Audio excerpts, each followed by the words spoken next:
Relax and take notes while I take totes of the marijuana smoke. Throw you in a choke, gun smoke. Biggie Smalls for mayor, the rap slayer, the hooker layer.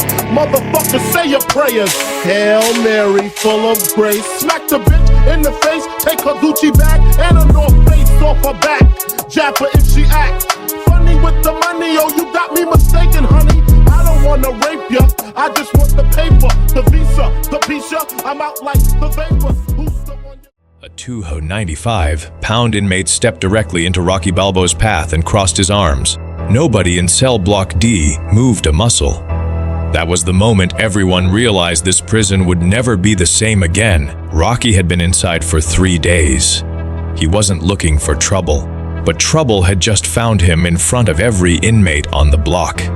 If you're new here, subscribe. We drop these every single day. It was a Wednesday afternoon at Graystone Correctional Facility, a maximum security prison in the eastern part of Pennsylvania. The kind of place where the walls absorbed every sound and gave nothing back. The fluorescent lights buzzed constantly, a low mechanical hum that never stopped day or night. The air smelled like concrete and old metal. Graystone was not a place where men came to find themselves. It was a place where men came to disappear. Rocky Balboa had arrived 3 days earlier. He was 31 years old, 5 feet 11 inches tall, and built like someone who had been throwing punches since before most men knew how to tie their shoes. His shoulders were wide, his hands were thick, and his jaw had been broken and reset so many times it had its own story to tell. He walked with the quiet confidence of a man who had been knocked down more than once and had gotten back up every single time. The intake process had been what it always was, cold, mechanical, designed to strip away whatever identity a man carried in from the outside world. Rocky had been through worse. He had stood in locker rooms before the biggest fights of his life alone, staring at walls, waiting for something that was going to hurt him. A prison intake form was nothing by comparison. He answered every question, followed every instruction, and said nothing extra.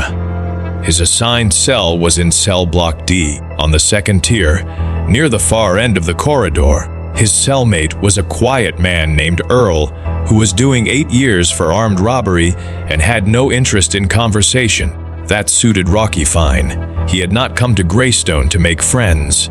He had come because a judge had given him no other option, and he intended to keep his head down, do his time, and walk out the same man he walked in as. The first 2 days passed without incident.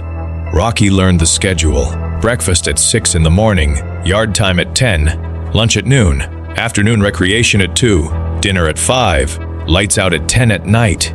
He ate his meals at a table near the wall, away from the loudest groups. He spent yard time doing push-ups and shadow boxing near the fence, keeping to himself, keeping his body sharp. Several inmates watched him from a distance.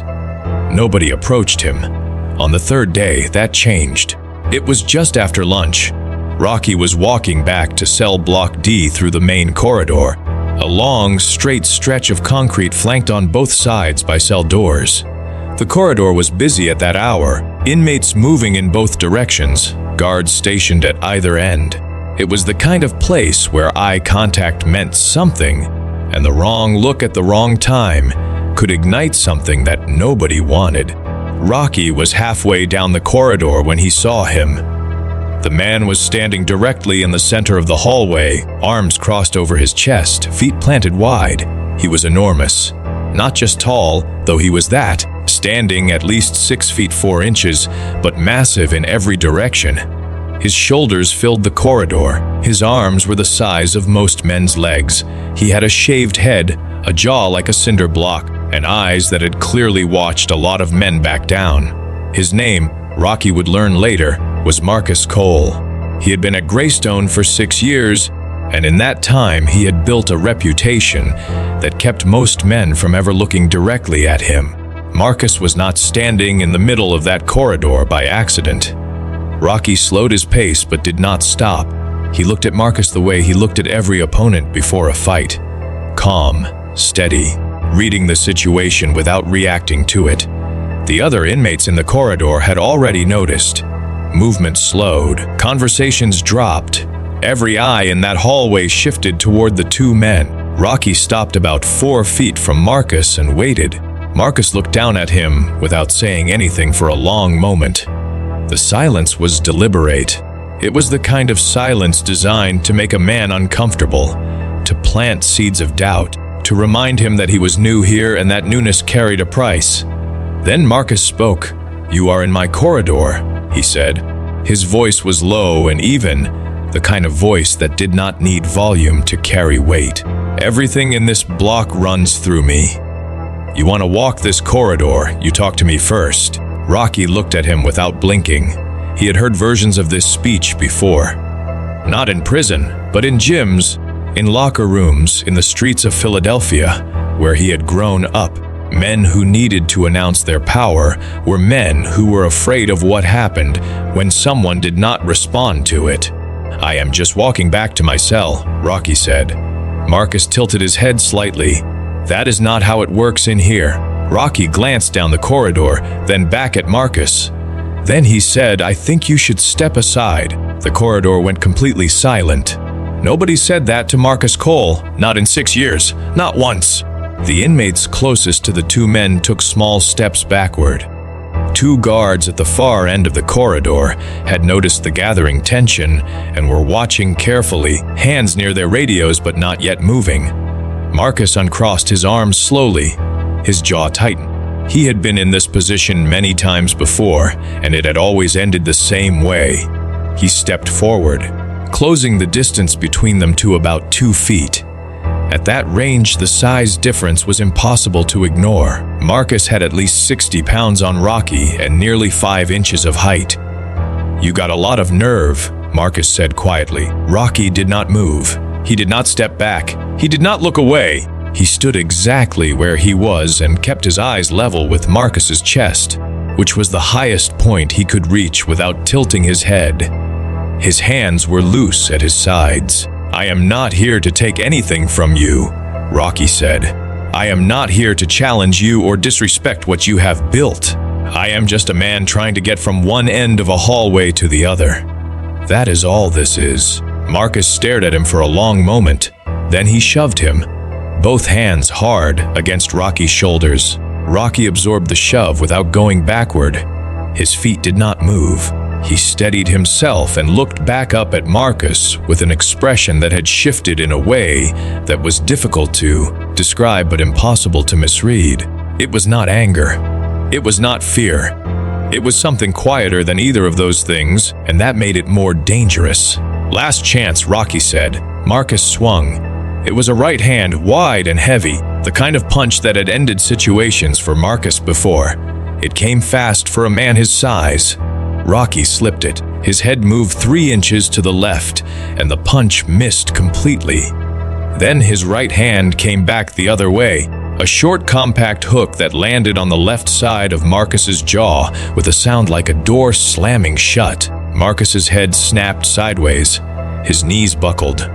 He grabbed the wall with one hand and went down to one knee, his eyes unfocused, his body trying to process what had just happened. The corridor was absolutely silent. Rocky stood over him for 1 second. Then he stepped around him and continued walking toward his cell. Nobody in that corridor moved for a long moment. Then slowly the sound came back. Footsteps, voices, the low mechanical hum of the fluorescent lights. But everything felt slightly different than it had 60 seconds earlier. The geometry of the place had shifted in some way that was hard to name but impossible to ignore. Marcus Cole was helped to his feet by 2 inmates who had been watching from nearby. He did not say anything. He stood up, straightened himself, and walked in the opposite direction without looking back. Nobody laughed. Nobody cheered. The inmates who had witnessed it simply went back to what they had been doing. But every single one of them would remember exactly where they were standing when it happened. By dinner that evening, every inmate in Graystone Correctional Facility had heard some version of the story. By the following morning, The version closest to the truth had settled into the collective memory of the prison, the way true things tend to do. Not with noise or celebration, but with a quiet, lasting certainty. Rocky Balboa ate breakfast the next morning at the same table near the wall. Nobody sat with him uninvited. Nobody blocked his path in the corridor. And Marcus Cole, for the first time in 6 years, took a different route to the cafeteria. Some things in prison happened slowly, through negotiation and politics and the careful accumulation of alliances. And some things happened in the space of a single corridor in less than 3 seconds, with no words left over. Rocky Balboa had not come to Graystone looking for a reputation, but Graystone had given him one anyway. What happened in that corridor did not make the news. There was no official report filed, because the 2 guards at the far end had not seen the initial shove clearly enough to act on it, and Marcus Cole did not make a complaint. In a place like Graystone, filing a complaint about what had happened would have been a second humiliation, and Marcus had already absorbed more than enough for one afternoon. But the story lived on inside those walls the way stories do in closed places. It was passed from cell to cell, from one-yard conversation to the next, growing slightly with each retelling, but never losing its essential shape. A man had stood in the middle of the corridor. Rocky Balboa had told him to move. The man had swung first. Rocky had answered with one punch. And then Rocky had walked away like it was nothing at all.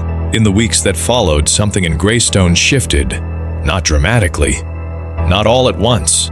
But the men who had walked carefully around Marcus Cole began walking a little differently. The spaces he had controlled began to feel less certain. And Rocky, who had asked for none of it, found that the corridor between his cell and the cafeteria was always clear when he walked it. Rocky Balboa had not won a championship inside those walls. He had not given a speech or made a declaration or tried to take anything that belonged to someone else. He had simply refused to move when someone told him to, defended himself when that someone threw a punch, and then gone back to his cell. Sometimes that is enough. Sometimes that is everything. If this story stayed with you, hit that subscribe button and turn on notifications. Rocky Balboa's story inside Graystone is just getting started, and every single day we bring you a new chapter. The corridor was only the beginning. There is a lot more hallway left to walk.